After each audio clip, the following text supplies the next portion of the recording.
Warning. You are now tuned in to 7 Mile Radio. 7 Mile Radio. Everybody, welcome to Tapped In Talk podcast tonight, Thursday evening. And I'm Tanisha, glad to be here tonight with Osa. Peace. And we have two gentlemen here with us today. We have Ricky returning today. Say hi to Ricky, everybody. Ricky, say hi. Peace, Ricky. Hey everybody. Hey everybody, and we have Tay, Deshante. We calling him Tay tonight. We have Deshante here with us tonight. Say hi, Deshante. How y'all doing? We doing good. Peace, and Tay. Let's see what Osa's saying about the universe. I know Mars and Pluto is square, and it's kind of crazy. You probably won't know if you don't know, but it's real tight. Not even, well, yeah, that's going on. And then we got a lot of planets transiting in Saturn. So it's been a lot tight. of Restriction. Yes. But also like lessons being learned and coming full circle or just being highlighted. Saturn is the father of the universe, the true dad. Yes. So definitely. But yeah, the energy has been thick. I can say for myself, it's been making me vocalize a lot of things. I have Saturn in my 4th house, in my 3rd house of communication. So things that I usually don't talk about, it's been making me talk about it. Although I've been over it, I have to put words to it and get it out there. Yeah, extend it. So it's been interesting for me. But other than that, today was beautiful. I have Saturn in my 8th house, and it is. It's funny. It feels good. It seems like it's at home there, but at the same time, Saturn is stoic. So them stoic moments, you having them hard decisions, your mind over matter or heart and mind, those types of decisions. You're probably facing a lot of that right now because Saturn is a super stoic planet, right? Like a father would be. So that's definitely the energy. Yeah. That's the stoic. You got to do what you got to do regardless of emotion sometimes. Mm-hmm. You got to work. you got to do what you have to do, and that is the energy. If you perceive, it's always some of these planets is like a negative or have negative aspects, but you can always transmute that energy into something positive. So if you know it's a decision that you need to be made right now, and it's a small conflict, now is the time to really use the energy to put yourself forward.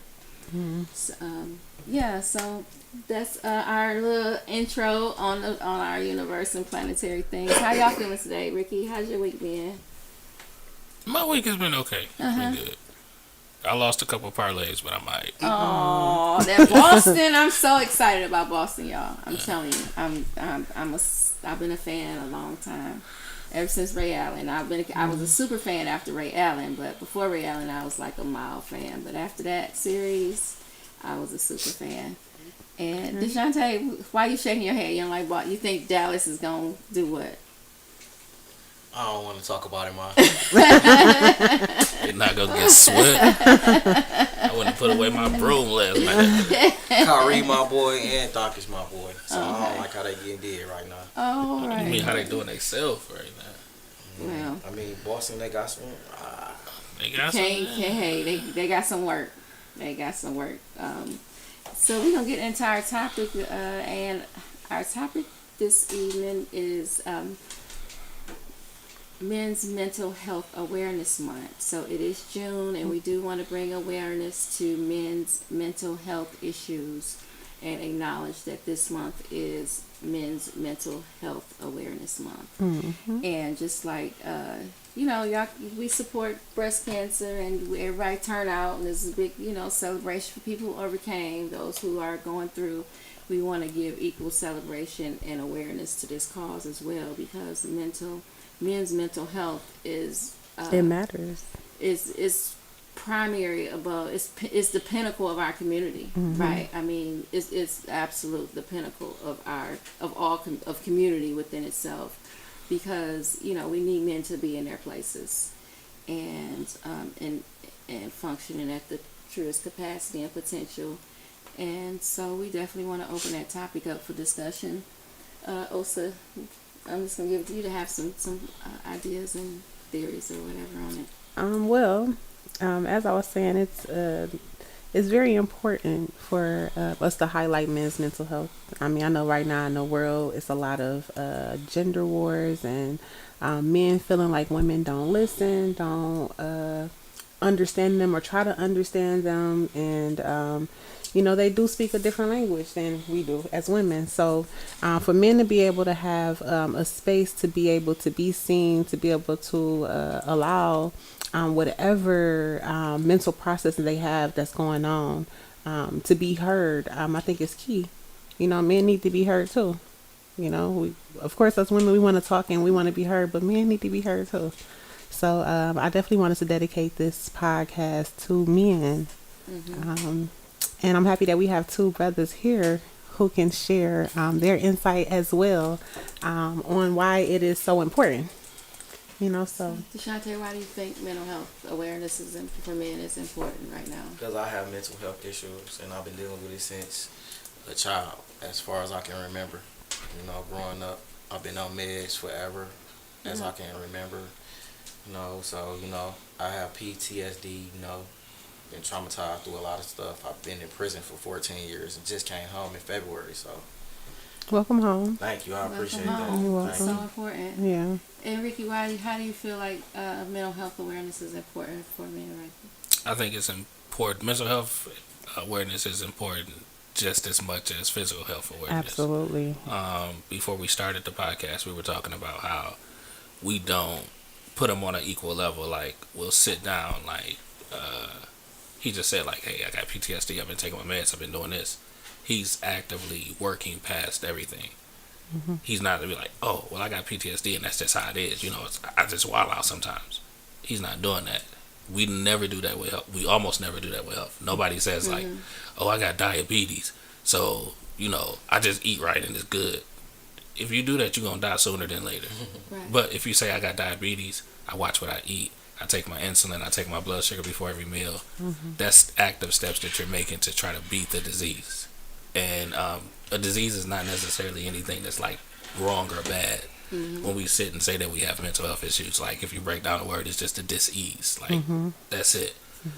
When we have a health disease, we have to have certain protocols to fight it. When we have a mental health disease, we have mental protocols. It could be something as simple as, I have PTSD, or I'm bipolar, or I hear voices, or I do this. Any of those things, we have protocols to get by it. It could be medication, it could be therapy, it could be something as simple as like, oh, when I think I'm going through something, I just need to walk outside and take a walk, or I need to smoke a blunt. Like, I'm so glad that marijuana has been legalized in Michigan. I think we like, what, 14, 15 states up? I'm so glad it's been legalized because people can't live without weed. Where would we be without But it's also a mental health crutch because a whole lot of people go through mental health situations and they're like, oh, I just need to smoke. And it's like, okay, what you're going through is past. I mean, it's medicine for sure. But what you're going through, like, you need to talk to somebody. It could be a form of escapism. You can't just start taking medicine without talking to a doctor. You know what I mean? Yeah, so they think they self-medicate. It's a point where it becomes self-medicating. And you mentioned something, Ricky, in terms of men not seeking help and the stigma of mental health issues. And I'm just going to share, and then I'm going to give it back to you because, we want to hear from you guys. But and I'm thinking that in terms of the stigma of mental health, I'm just feeling like it's too many people that don't even make the effort to do any type of personal development to know that there is some things lacking in the first place. And so I guess my question to you as a man and like as a man and both of you guys in terms of peers, the people you associate with, people around you, how can y'all support each other in terms of encouraging one another's mental health? You want to go? I mean, I try to, reach out to as many as people that I feel like in my corner, and, like with my brother. Like, I know he going through some things, you feel me, because I've been so far away from him. And I know he's traumatized from that, from me leaving him. So I kind of feel like it's my fault at the same time. So I always try to reach out to him, you feel me, let him know how much I love him. You feel me? And him and my niece, I want to see them all the time, but it's like he pushed me away, and then I don't know what to do, and that play into my mental, because I'm like, this my little brother, I love him. Like, I've been gone away from him all these years. Now that I'm home, and it's, I was thinking that as soon as I came home that we was gonna be hanging with each other every day, but I can count on one hand how many times I hung with him since I've been home. Really, one time, and that hurt. You feel me? But I just move on with it. You feel me? I let people, you feel me, live their life, and maybe he'll come back around whenever he get his mind right, whenever he ain't going through whatever he going through. But right now, you feel me? I don't know what's going on. I'm just kind of worried about him for real. I love how you open and vulnerable about it, and just speaking on it, on how it makes you feel. Like, that's key, because a lot of men don't do that. You know, they're just, all right, whatever, you know, and just walk it off. But no, like, honor how you feel about it. Like, that's Like, I feel like the reason good. why I'm so expressive now, and I express myself a lot to people, because I've been holding in a lot of anger for 14 years, and I'm tired of just exploding just over the littlest things, and people looking at me like I'm just, they don't want me around because they scared if I'm gonna blow up or not over the littlest thing. And I'm just tired of that. You feel me? And then, because after I do it, I be feeling so bad, like, and I be beating myself up, like, you ain't shit, like, you feel me? Like, that could have been easily avoided. Like, that woman or man ain't even say nothing out the way to you. He just said something, you feel me, that you ain't like how he said it, because you felt like, no, just, I try not to be that way no more. I'm trying to really. Hold that thought. That is really good points you're making. Ricky, I want to know, how could men support other men better and, you know, being more aware of their mental health? It's actually the opposite of him. I don't necessarily reach out a whole lot, because if I do, like, I know a lot of people. If I reach out, I'll be busy all day. Yeah, you be a counselor. Yeah. Like, So what I try to do is I try to become available. So my phone is, as you can see, like, my phone is always on. It's always ringing. It's always doing something. So wonderful. In the middle of the night, if you call, I'm gonna pick up. I'm gonna tell you I tell people all the time, like, if it's an emergency, you can call me if it's a regular emergency. If it's a real emergency, call the police. Like, because every time I promise you, my phone will ring at 2:00 in the morning. Be like, hey man, I'm going through it and da. And we'll talk, and then I'll be tired for work in the morning. So I let people know, like, right now, like, hey man, just give me 30 minutes. I'm gonna call you right back. And a whole lot of my friends, they know that 30 minutes is gonna be a real 30 minutes. He gonna call me back. He got to get his bearings together. But it's really just like being there for that person, like being available. That's all it takes. Because I feel like, not to cut you off, but I feel like if my little cousin Martini would have had somebody to talk to, he would never committed suicide. And I got another cousin named Ronald that can vouch for that, because he felt the same way. He felt like he didn't have nobody to talk to. Like, you feel me? And I was calling him home for prison, and I knew he was going through some mental stuff. You feel me? Dealing with his kids, his mother, and all that, the family, and all that on my dad's side. It's like, it's crazy. It's like, you feel me? Like, man, it's weird. Well, Like, bless his soul. And I think that I'm glad you brought that up. And the stigma of mental health. I don't feel like, but this is like a hereditary issue sometimes, right? Like, it's not your fault. Something didn't have to happen to you. It doesn't mean, it's kind of like you born with anemia or sickle cell, right? Like, you was born this way. It's not have anything to do with something you did or makes you a bad person. And I think that's where the stigma comes from. It's not acknowledging the fact that your body is chemically wired in a certain way, and anything can throw that balance off, and it doesn't require you to feel shameful or anything like that, if you're taking the steps to correct it, right? So so do you want to chime in? I agree with you, but I also feel that although some things are hereditary or like these generational curses, a lot of times our soul or like something within us don't resonate with it. So when we want to talk against it or speak out on it and it's not accepted, we feel like we don't have nobody to turn to. And I've sat with a shitload of people who were suicidal, and that has always been their the thing they go to. Nobody will listen, nobody will talk to me, nobody want to hear what I gotta say. And it's that feeling of like being isolated and alone. But it's hard to speak to people who don't see you, who don't care to try to understand you, or who are in that generational cycle. You know, because they're comfortable with it and they accepted it. That But it's something in you that is not fitting right. You know, so it's all about having resources, but also having a safe space to be heard and to see that I'm not the only one that feel this way. It's other people that feel this way too, and that is perfectly okay. And I know, you know, people in general, but men need that more than anything because the suicide rate is higher. That I think is it's for something to discuss. every, what is it? Out of 4, is 3 and 4 men commit suicide against women. I want to say that's what I had heard. It was something with the 4. So I think it was yeah, 3 out of 4 people that commit suicide are men. And it's a higher rate. Yes, Yeah. and it's women may make the effort more, but men are successful more. I think that's what the article states. You know, women might take some pills or do something that and try to do something that they yet survive.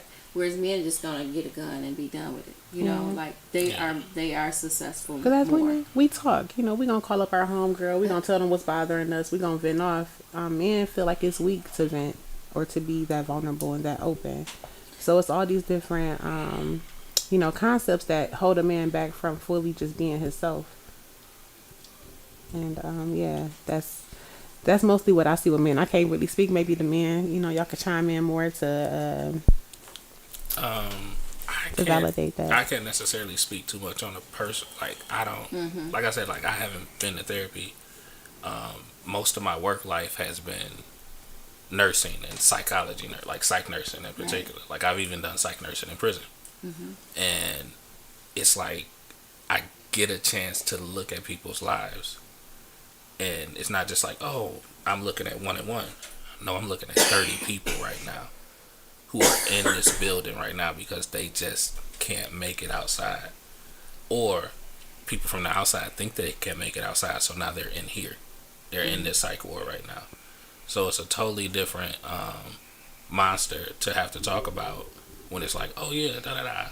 But what I can say, and not to take the shine off of men right now, but I think the reason that men are more successful in that is because, like, when I'm at work, the men are worried about getting back out and getting to work and getting to that responsibility, like that stuff. And the women, like, because we have certain mixed co-ed floors, and we have all men's floor.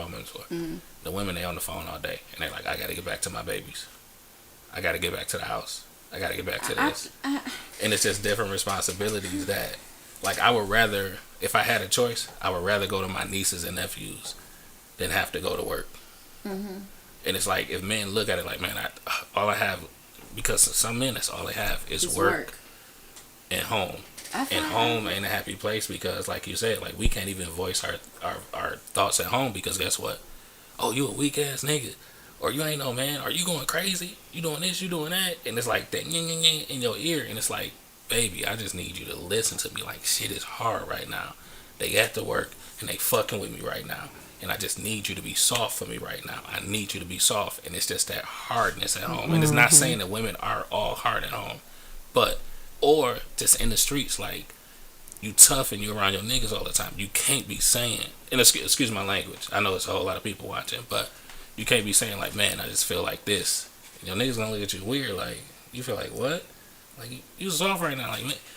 Not mine, because if they tell me that, they already know not to tell me that, you feel me? But Why not? Like, if I call somebody my friend or my brother, I should be able to come to him to talk to me. Oh, yeah. I should Your be mic able right to, there. I should be able to come and talk Pull to it him towards about anything, no matter what it is. Oh, of course. Okay, so before I came here, I stopped at my Uncle Rodney's house. My Uncle Rodney's house is like a safe place for us in the car community. We all go there, and we can literally talk about anything. And we have, like, each other's back in the situation. Like, oh, man, my wife done left me. Or my job is doing this. Or, hey, this is going on with my health. Like, I'm the nurse of the group. So a whole lot of them come to me like, hey, this is going on. And we literally, it's a therapy session. Nobody fights over there. None of that. That's a safe space. A whole lot of men don't have that safe space. Me and you, we have that safe space where we can come to our boy like, man, I was really thinking about ending it the other night. Or even just some simple shit like, my girl caught me cheating, and I don't feel like I can make it. I don't feel like I could do it, like some shit. Or your shit, I just got out. I need to get on my feet. I need to do this. But whatever I did to get back in, to get in there, I don't need to do that no more. And they ain't giving me no leeway. They treat me a certain way out here, and I know I'm worth more. But they treat me like, have you had that conversation? Of course, every day I have it with them. You know, they even know about my mental health, but they already knew about it since I was kids because I still got the same friends, and they knew about it. Acting out, you know, a couple of them used to tease me like, you on meds, and I used to beat them up, or they'll beat me up, and we'll fight. But everybody know about it. So as I got older, like all my friends that I still hang with and talk to, they like, I'm like one of the brothers that they always checking on every time. Like, you straight, bro? You all right? What you thinking about? Like, if I get too quiet, what you thinking about? You straight? What's going on? Now, are you 100% honest with them? Yeah, all the time. Okay, Cause okay. yeah, all the time. Yeah. Because, So is that your therapy circle? yes, I mean, Okay. I wouldn't really say it's a therapy circle, but we always, you know, we open with each other. You feel me? Now, we Okay. might not be open as far as what's going on in our households. You feel me? Like with women and stuff like that. But you know, we open like compared to, you feel me? Like what's going on with each other. Okay. Because we feel like if we call each other brothers, we should be able to always know where each other at. So you feel me? So I know how to approach you, and you know how to approach me. Because some people be going through stuff. You feel me? And sometimes you gotta leave people alone because you never know where they at. So you approach somebody one day and you don't approach them in the right way, like then y'all, you know, some might bad end up might Yeah, happen. you might fall out with somebody over there. Yeah, for sure. And that's probably some of the male situations that we have with talking too, because like we have the tendency to get hostile with each other, like aggressively hostile with each other, because you approaching me like, you know, I'm not feeling right today. Like, you already know when I got this look on my face, don't be fucking playing with me. This ain't no joke time. Like, I'm a jokester. Like, and I had to learn not to joke with a whole lot of people because, damn, Ricky, you almost got your ass beat, or you almost wrecked the whole friendship because you laughing and joking and shit all the time. And somebody could really be going through something. And really be right going there through and something. Need your help. Yeah, and I need your help right now. Like, I don't need you to joke with me right now. I need you to be real with me right now. Like, I try to reach out to, like, since I've been out, like, I text my family every morning, everybody, and I say good morning. That's my thing. I do that with everybody every morning. Oh, that's that's a blessing. But Like, everybody don't do it with me though. But I don't get mad. I still do it. Yeah. and I want to coming from encourage your you heart. to still do it, because one of the things with like gaining a healed self, like last week we talked about being healed, is knowing that like what you do doesn't necessarily mean what everybody else does. Like me and Osaranga, like we're best friends, but we can go months without talking and still daily be to best each other. friends, Still be the same way. We don't But talk like to we'll each other. connect like 2 months later, and it'll be like not a day was skipped. Yeah. And a Cause whole lot of people, build a real bond. That's yeah, why. yeah. A lot of people, they think that's weird. They be like, "No, I talk to my best friend every day. I don't know how you can do that." I'm like, we don't gotta talk So every I day. guess my question would be, while y'all are speaking, is the issue of vulnerability and transparency, because it's my firm belief, and nobody gonna change my mind about it, is that those are choices. To be transparent is a personal choice, is a way you choose to live your life. To be authentic, genuine, vulnerable is a choice. It's not like, oh, I don't feel, it's like if you want to show up vulnerable, you show up vulnerable. Nobody can take that away from you. So how do y'all see vulnerability and transparency? How does that compute into mental health awareness? Because this is you almost in denial of a situation. You have to acknowledge a problem before you can seek help with it. You want to go again? I mean, I had that bad when I first came home. Being in denial. People trying to help me, but everything that I was holding in there. Animosity and stuff that people did to me while I was gone.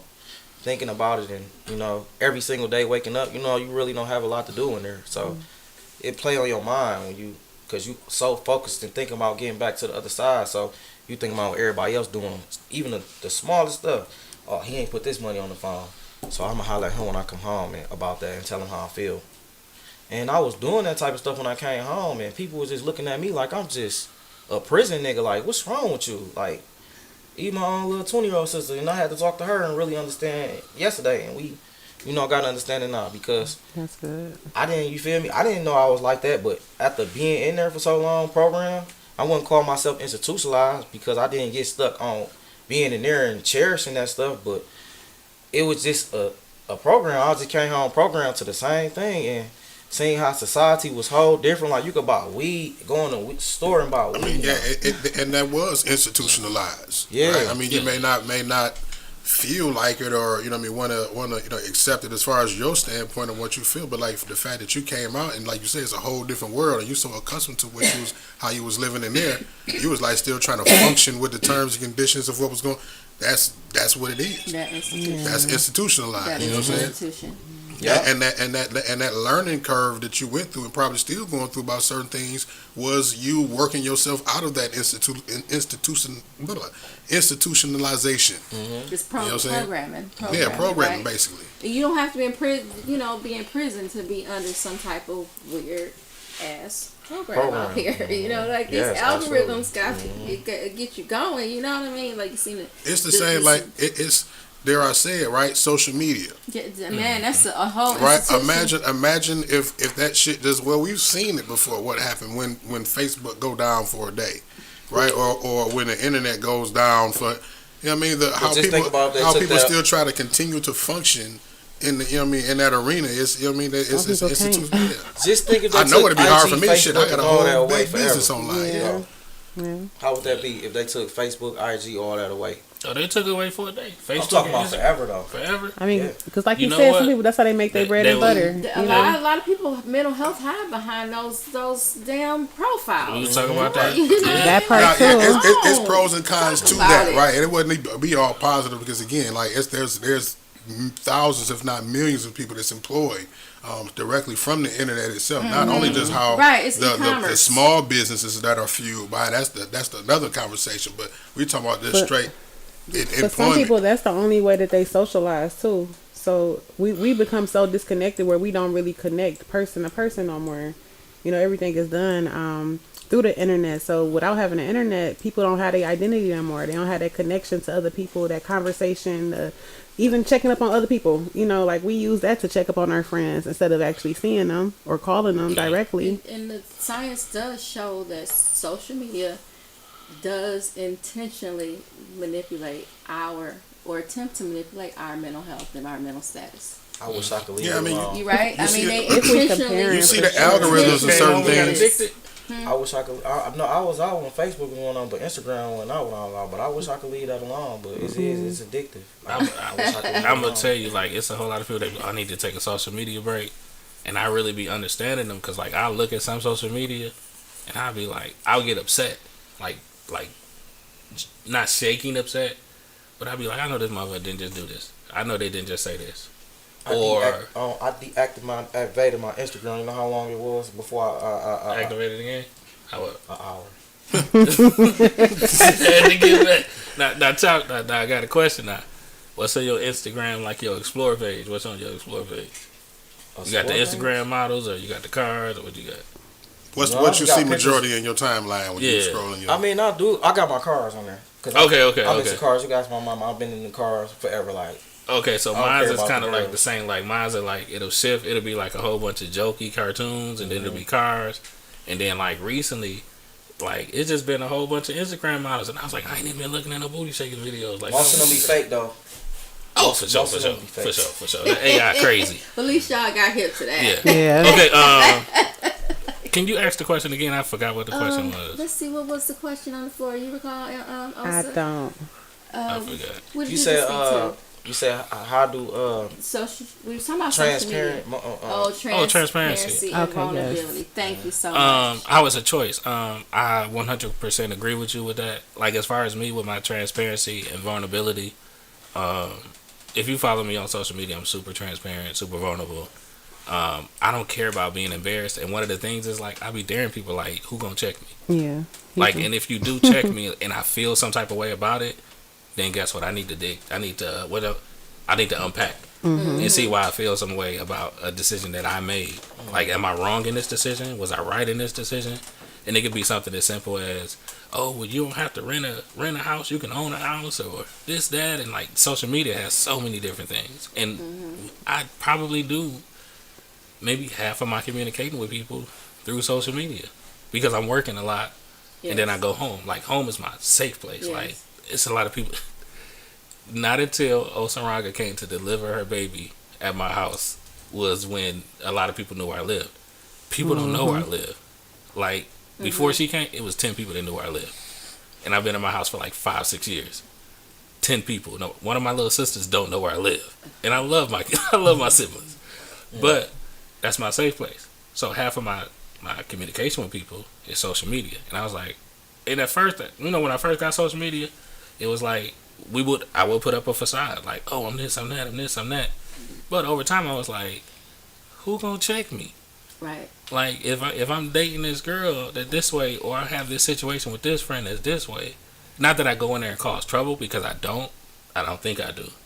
But I've had statuses where we've had 400 or 500 comments on a status, because we would go back and forth, and it was who gonna check me, who's on my side, and who's that. Like, the vulnerability, definitely, it's a choice, because when you're not as vulnerable, you're scared to show your real self to people, because you're scared of what people may say. I wasn't raised in a house to have people scared to have shame. Yeah, it is. I have, in preparing for this show, I've read a lot of stuff and looked at a lot of stuff, just talking about different disorders and symptoms of it and signs of it and stuff like that. And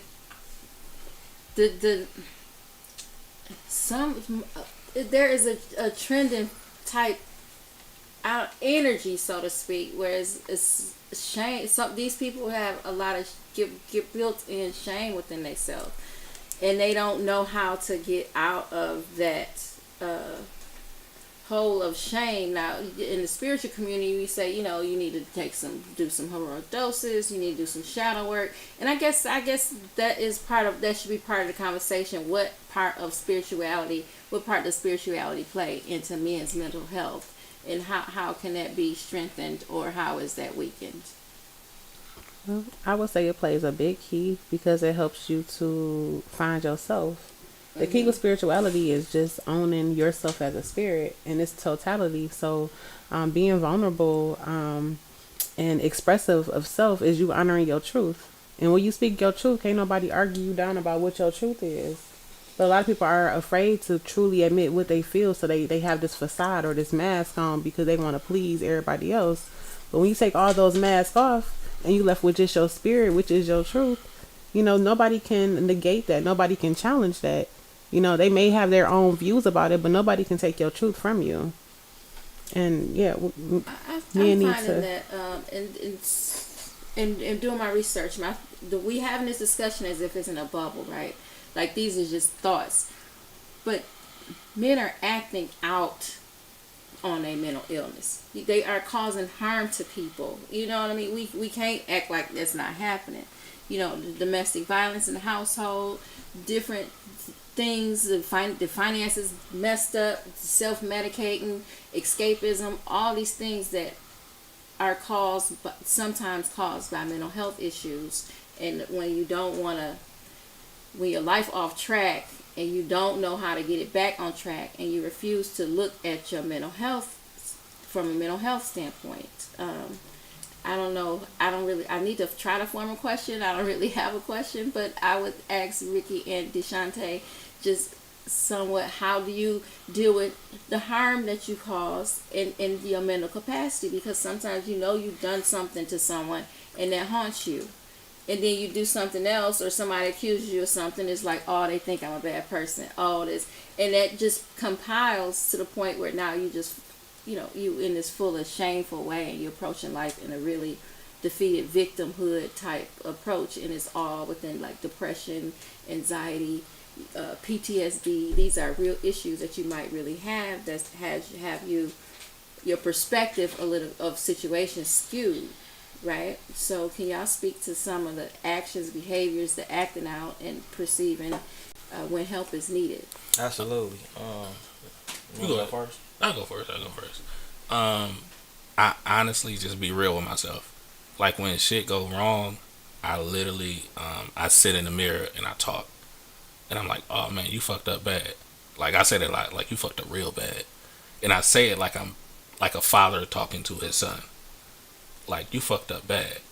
What are you going to do to fix this? And sometimes you can't fix it. And then it's like, okay, what are you going to do to make it right? What are you going to do to make the person that you harmed whole? And if you can't do that, how are you going to prevent this from happening again? Mm-hmm. And then that comes back into the point of being vulnerable, when you can sit there and you can talk to somebody else about it. Because if I've done some shit that's so fucked up, so wrong, and I can't fix it, can't make it whole, can't do any of that shit, at least I can talk to somebody else so they can hear my story. And it was like, oh man, Rick did that. All right, let me try not to do that. Or let me try to do it a different way. And like, that's the best way that I can get past it in a mental capacity. And then I understand what you're talking about when you're like, oh, like a whole bunch of things that we do wrong to people is blamed on the mental health. And it is. Like snapping at somebody real quick. Like even in the group, like everybody has that group where we got that one dude, like he ready to fight everybody. He ready to just get with everybody. And it's like, do we sit down and talk to my man? It's like, hey bro, calm down a little bit, like That's gonna make him more angry. I mean, He don't want to calm down. 'Cause I was that person. Trust me, did you when I have came home. anybody, like even an OG, that can tell you, like, No, trust me, ask my mama, she can tell you. so how did you calm down? Like, how did you? By starting to finally realize that I'm the problem and I need to start, you feel But me? how did you do that? Did somebody make you feel that way? Did you make you feel that I way? made Did somebody myself say feel that? that way. I reached that breaking point to the point where, like, I come around, people acting weird because they don't want me around because they don't know if I'm a snap or not, or my anger is out of control. They don't want me around. Like, you feel me? Mm-hmm. Yeah. Now, do they want you around more? That you've changed a little bit, or I can see. and the have y'all difference. even like broke down that wall to talk about it? I've talked about it with my little sister yesterday, my baby sister. Okay, You know what okay, I'm saying? And, all right. And She you didn't said you got a understand little why. brother too, right? yeah, I got a brother that's right up under me that's, 32, I'm 33. Okay, now has your little brother been in the system too? Or, Yeah. Okay, so how do y'all talk about that situation? Do y'all keep it like No, because, it's a traumatic situation? yeah. Okay. From him, me already being there all them years, and then me calling him every day, he sending me money, doing everything for me, and then I get a call my dad and tell me they call him out of town. Like, I ain't know what to do because he was doing what he was doing for me, So I kind of feel like it was my fault. So we don't talk about that. Like, we don't talk at all. Like, the communication line is, I call him and what's up, bro, and it's just short. Like, you good, bro? All right, I ain't doing nothing. Now, do you take some of that fault being that you're the bigger brother and that's the little brother, or No, I mean, I'm not putting all the blame on myself because we always been close since we was little. Right. So, y'all close in age to each other? Anyway. close in age, yeah. We basically like twins in so True, many ways. true. So, and he my only biological brother. Mm-hmm. So, it just feel weird to me now. But I'm accepting it, and it hurt to accept it, but, maybe things will change in the future or whatever. All right, is he out too? Yeah, he out. Okay, that's cool. That's good. I think that I don't know which one of y'all has said it. Let me see if I can recall. One of you all had mentioned something about, goodness, y'all. I worked today. I had a hard day, so let me try to recall. Therapy. That was a thought that came to mind. In terms of when you get into those positions where you continuously hitting the wall, where you continuously experiencing setbacks, where everything has become chaotic, and you still don't feel like you have nobody to talk to, or you wrong people, I think that is a good time to seek therapy, because a lot of times your therapist will sit with you and help you process and understand why you do the things you do, right? Like, why are you self-sabotaging? Why are you, why are you feeling this way? A therapist will help you to dissect that within yourself, because they are trained to do that. Most of you want to get that from a person is not really capable. One person that's not skilled at such a thing, we can listen, we can support, we can encourage, but we can't really progress you into helping you understand the why of it, so you can correct the behavior. And you say you never had therapy. Are you therapy adverse, or you just never felt you had a need for it, or? I never felt I had a need for it, only because I've never been in a situation where I felt like I didn't have anybody to talk to. Like, I grew up in a house with my mom and my dad and my brothers and my sisters. I had a close relationship with my cousin. As you can tell, I have like, well, not as you can tell, but I got Osaranga. I got other good friends, best friends. Like, I even have friends tied to Osaranga that, like Edwin, that's my boy. Yeah. Like, Edwin can pull up at my house and he'd be like, "Oh, I'm just chilling in the driveway. I just stopped by to see what's up." Like, I have some people to talk to, so I've never been in that situation like my whole life. When my daddy died, and I thought it was over. My friends was calling like, "Hey, this is what you got to do. Like, this is what's happening." Like, God has blessed me with having someone to talk to at all times. That's a blessing. That's So a privilege. like, it's a privilege. It's a privilege that I don't take lightly because is I a know privilege. that everybody doesn't have that. Yes. Right. And I It is encourage absolute everybody privilege. I actually encourage people to go to therapy because everybody don't have it as good as I have it. And I say that as humble as I can. I have it good. And then, crazy enough, I work in psych. So I'm around psych doctors all the time. I'm reading psych charts all the time. And I hate to say it, sometimes I'll be like, "Man, Rick, you got it good. Like, you don't have it bad as this You have to person." understand your privilege. Yeah, You like, have "Oh to- man, like okay. you might not have as much money, but this person has been homeless for 4 years. They've been out on the streets, or they've been living post to pillar for 4 years.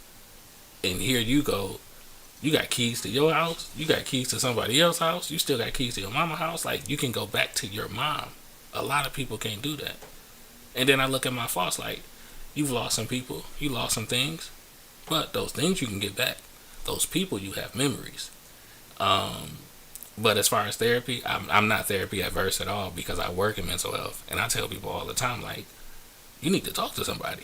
You And need I tell people a lot of times, don't talk to me because Mark laughing. No, it was something on Facebook. I just No, but no, it's serious. Not even a joke way. You need to talk to somebody, and I tell people a lot of time. I say, don't talk to your friends all the time because guess what?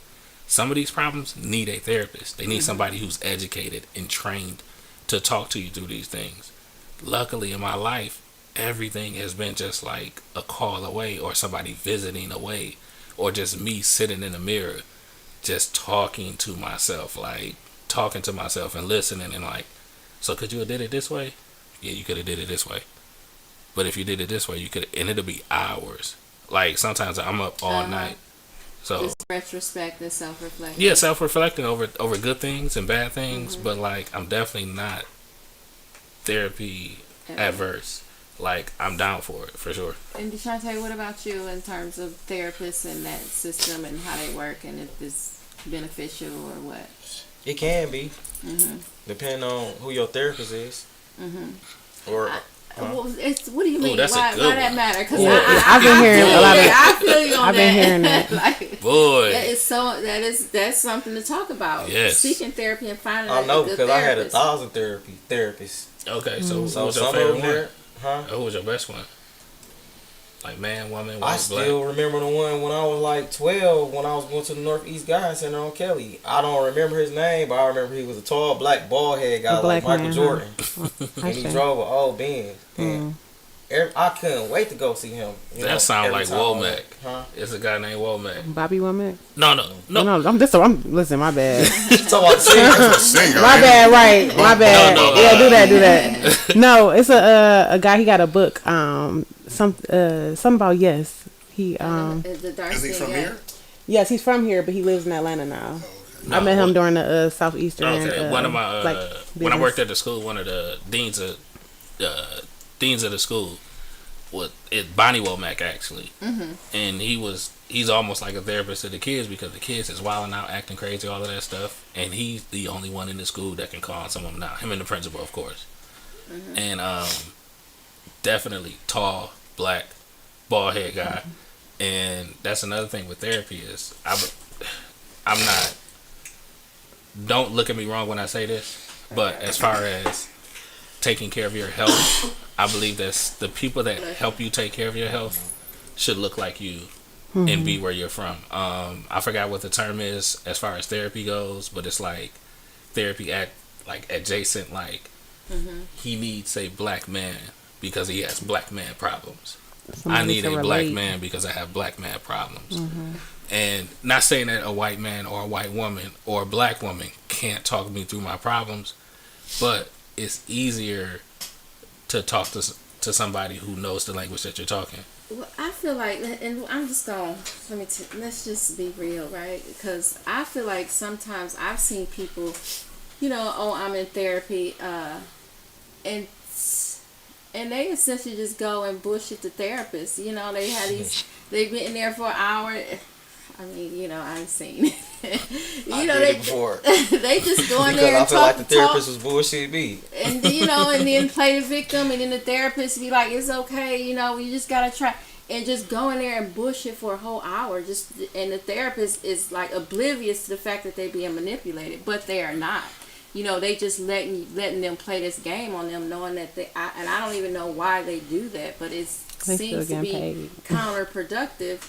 And it is important that you find a therapist that's going to hold you accountable, because some of them will not really hold you accountable for things when you go to speaking to them. I don't think I witnessed it. Like, that's all you're gonna say to him? Like, that's what you like, really? So I've seen them really kind of not hold patients accountable. And so it's up to individuals to really seek a therapist that is therapeutically adjacent to who they are and what their goals are for personal development. So Deshante, talk more about the importance of finding a good therapist and not just settling for the person they put in front of you. Like, no, don't be scared to be like, no, that's not gonna work.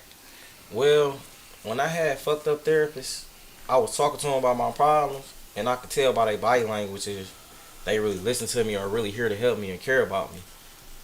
So as being in prison, you got a therapist if you a mental patient or whatever. So I was kicking therapists from left to right. I was just bugging out, cussing them out like, you a fag, I don't want to talk to you.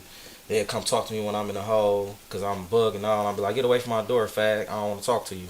Bring somebody else. They just didn't understand, like, why you don't want to talk to me? What's going on? Like, tell me what's going on. Like, you're not really here to help because, But the energy. And that is a factor. You do have to consider these types of dynamic. You have to build your tribe here. You have to build a support system. Nobody just give you a support system. You got to make yourself available, make yourself vulnerable, and build a support system for yourself. OC, you want to speak on that? No, I don't have nothing to share on that. Y'all can go About ahead and building flow. a support system? Well, yeah, you definitely need to build a support system. Someone that you can talk to and you feel safe enough to talk to, that you know that will hear you out without making you feel a certain type of way or trying to shut you down. Again, we just need spaces where we can be heard. And a lot of times, a person will they will be therapeutic for themselves to just speak or let it out. A lot of times they talk out their problem, but it has to come out into the light of day. And a lot of times we repress or suppress so much that it makes a mental prison within us. And then some people just don't know how.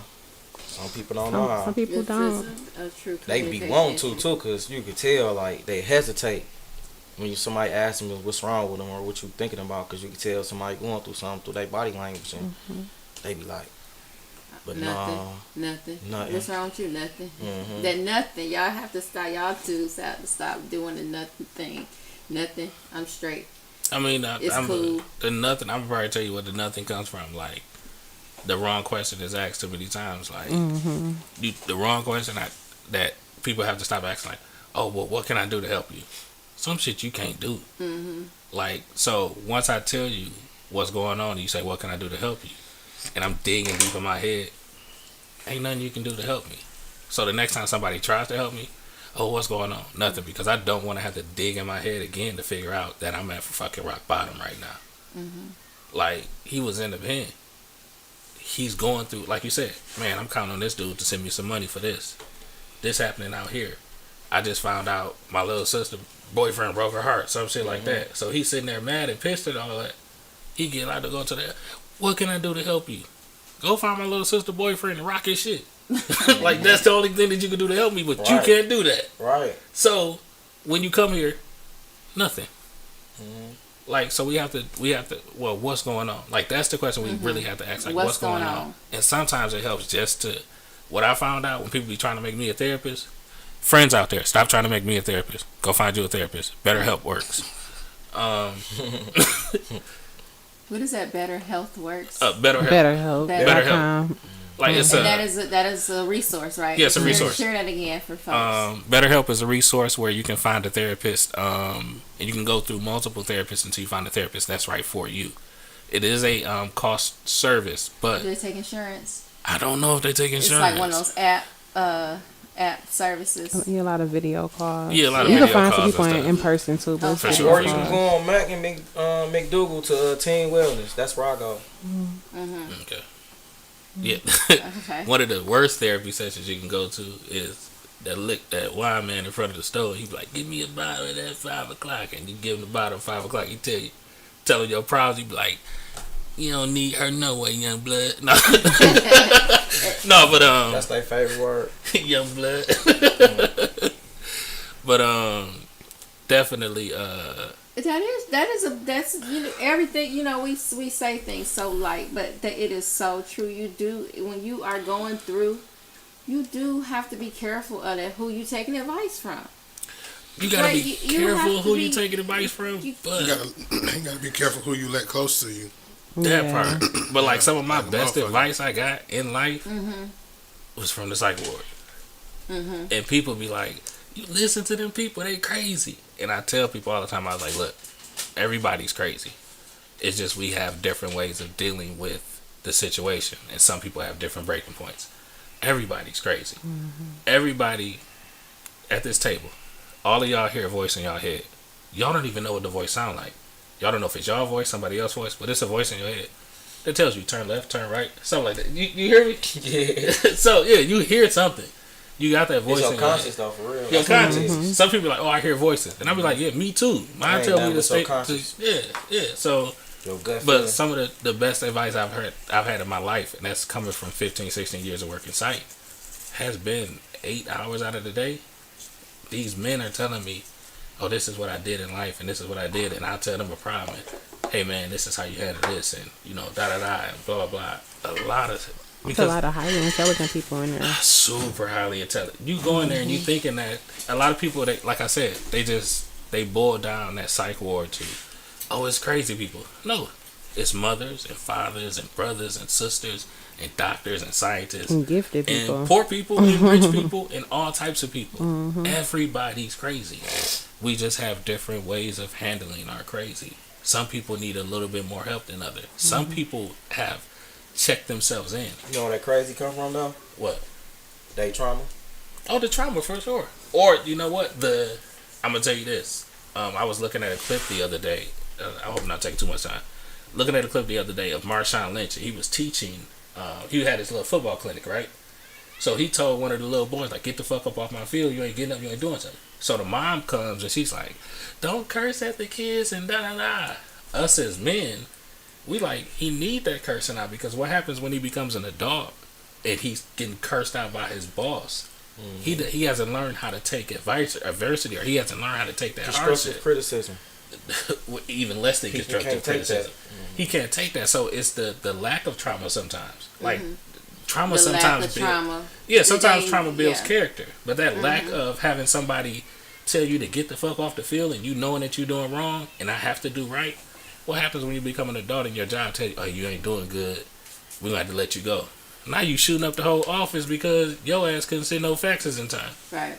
And the mental health issue does come with violence. Unchecked mental health comes with physicality, because That energy has to be expressed somehow. Has to be expressed, and if you don't know how to communicate, it becomes physical. And physical doesn't always mean you hit somebody, right? Like physical could be just could mean you knock the chair over. You you had knocked to you physically expressed if you done something physical. And like me, I have a bad temper.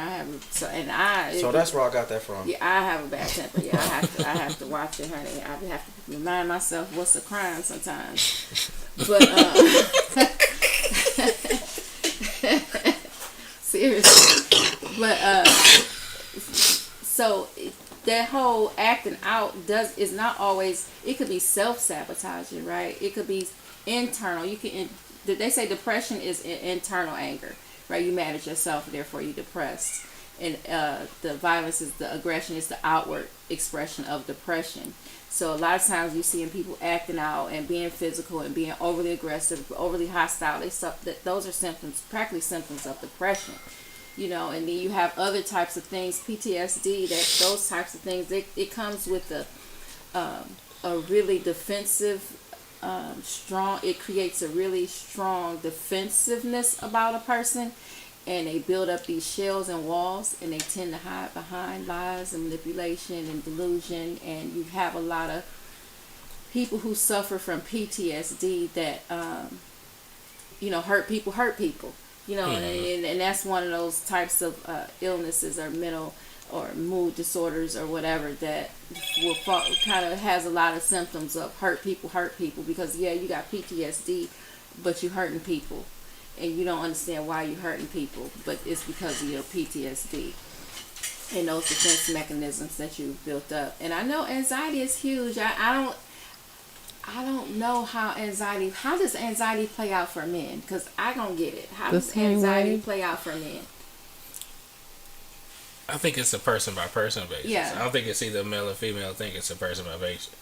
Like anxiety for me plays out like I rarely have anxiety attacks. I have had anxiety attacks. You've actually had an anxiety attack? Yeah. What happened? How did it feel? Man, I worked in prison. Uh-huh. I've had anxiety attacks internally to where I'm jumping up in this dude's face and I know this guy's a killer. I know he's a killer.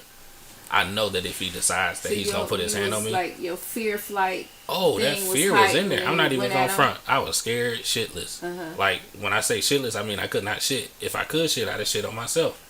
But that anxiety there, I'm arguing with this dude who is a confirmed killer. This nigga is that nigga. Don't laugh.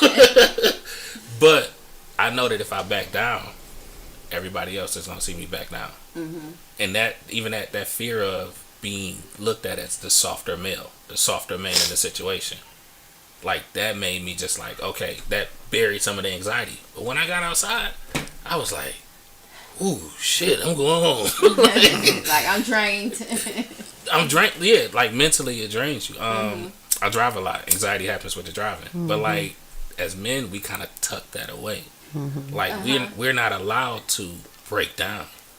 Like we're not allowed to. Like you can't cry. Like we've grown up. Boys don't cry. I be telling dudes all the time, like, dog, if you need to, cry. Right, like, you are human. Please. I've cry. had so many of my niggas like just sit down in the passenger seat and just like cry out, and it's like heartbreaking because I'm the only nigga that they can do that with. I'm the only man that they can do that with. The only person that they can do that with. They can't go home to their woman and do that. They can't go to their brother and do that. But their life is just building up so much stuff like that. And my job is fucking with me. I think my woman cheating on me. My kids don't like me. All of this shit. And then it's like, hey man, what's going on when you finally become available? Hey man, pick me up, Rick. Let's go ride somewhere. And we talking. All right man, just pull up. We got to talk. And luckily the windows is tinted. And the music is up. Or the whole park is going to hear this man crying out. And that's like... that space you provide is so needed, though. I mean, it's so needed, but, like, it bears down on me, too. Like, it's not like, you know, you somewhere so much that you just... It eats at you. Right. Oh, so say some words. Well... y'all know I'm an advocate for being that safe space for people. I actually love it. Yeah, it can be, it can wear on you, but you have to learn how to transmute that energy and not take it with you. But men, you know, we speaking about men, they need that space to be able to talk, you know, and to be able to unpack fully. So it'd be key to get to the root of whatever the trauma is or whatever the issue is. A lot of times we just deal with whatever the trigger was at the moment and we speak about that, but sometimes we have to sit there and fully unpack it and see where did this originate from, where did it come from, when did it start, and you will see that it's full of so much pain and so many tears that's going to come out of that, but in those tears is healing as well. And we have to look at our bodies as like computers. So no matter what we go through, like mentally, our body is keeping score with everything. You know, so if we don't address it, it's gonna still be within you, and it's gonna still try to rear its head every chance it can get.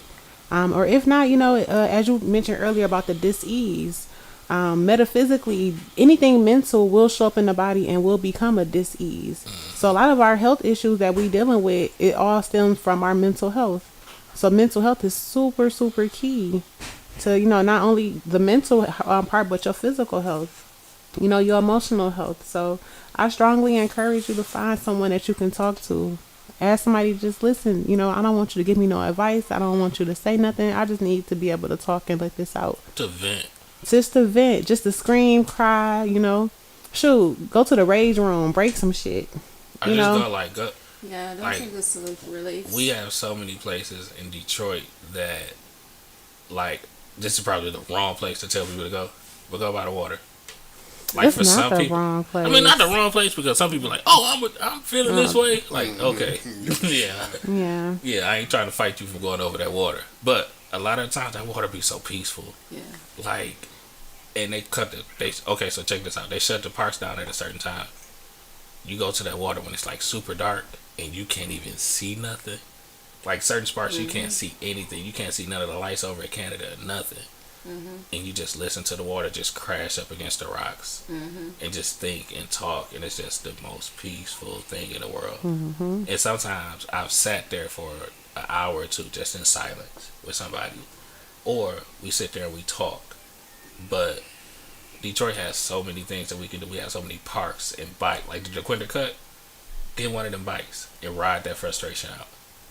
Like we don't need It's to. things you- Yeah, physical Yeah. movement helps to Things you can transmute do, that energy yeah. Yeah, too. like we don't need to necessarily smoke and drink our like a lot of people they be like, oh man, you don't smoke, you don't drink. I listen to dirty rap music. Like that's my drug. Like the dirtier the better. Like Griselda is my favorite right now. I don't even know who that is. Oh, that's Benny the Butcher. You don't mean dirty as in like raunchy sexual. I don't Yeah, think. yeah, When not you- like- when not you, like when Too you Loud mention Crew. Benny the Butcher, he just talking about gutter, East Coast, trap. Yeah, real. You know. stuff that I know nothing about in real life. Yeah, but definitely I Detroit. think that you bringing up a good point in turn on what it means to be grounded and to do grounding and to consciously do things that will ground you in terms of nature, right? Men don't realize that it is scientifically proven, you know, that grounding has a positive effect on your well-being. Getting out in nature, going outside, walking in the grass with no shoes on, these things have a scientific benefit to your well-being in terms of being in nature and finding ways to be in nature, taking nature walks, going outside. Every day. You know, I guess I go outside every day because I purpose to get at least 30 minutes of sun. But other than that, a lot of people don't even make time to go outside and just have some nature, and it is so important, especially men, because they go to work, they go home, they go to work, they go home. They don't have no time outside, and it's really important that you do. Go ahead, Ricky. Okay, he gave me the wrap up sign, but I'm gonna make this real quick. Okay. The opposite of going outside, let these men play their video games. I think so. I think men should have video games. Let them play. If y'all let men play their video games, they'll be at home more. Then y'all ain't got to worry about them cheating to go play their video games at another one. No, but like Just see video a lot of games play give video. you an escape outside of the world that you're in. Mentally, So like you said, like, why you playing that game for 5 or 6 hours? That definitely could be something you could talk about. But 5 or 6 hours playing Halo or whatever, Call of Duty. Call of Duty, Yeah. like when you shooting and killing people, like he's getting some frustration out. Let him do that. Like Yeah, leave him alone. Support games. And like he said, like if that man is at home, you know where he at, what he doing, Yeah, I definitely where he support doing game it at, system all of in the this house. stuff. You should buy him a lot of more games. Did you try to talk for yourself? You advocate for you? But I definitely agree with the game. Get you a game system, fellas. Don't let nobody tell you don't need it. You need it. If you can't do nothing, you can't do that. My Uncle Kenny got a whole man cave with his game in the basement. Right, like I do support that. 100% as a woman, I do in the household. there we go. I think we're gonna wrap up. OC, you have any closing words? I don't know. I'm good, love. Great, y'all. I hope y'all enjoyed this discussion, and we have brought some awareness to June being the Men's Mental Health Month. And just, let's just continue to support our men, all men, especially our black men, our sons, our dads, our fathers, our brothers, our cousins, our friends, our coworkers.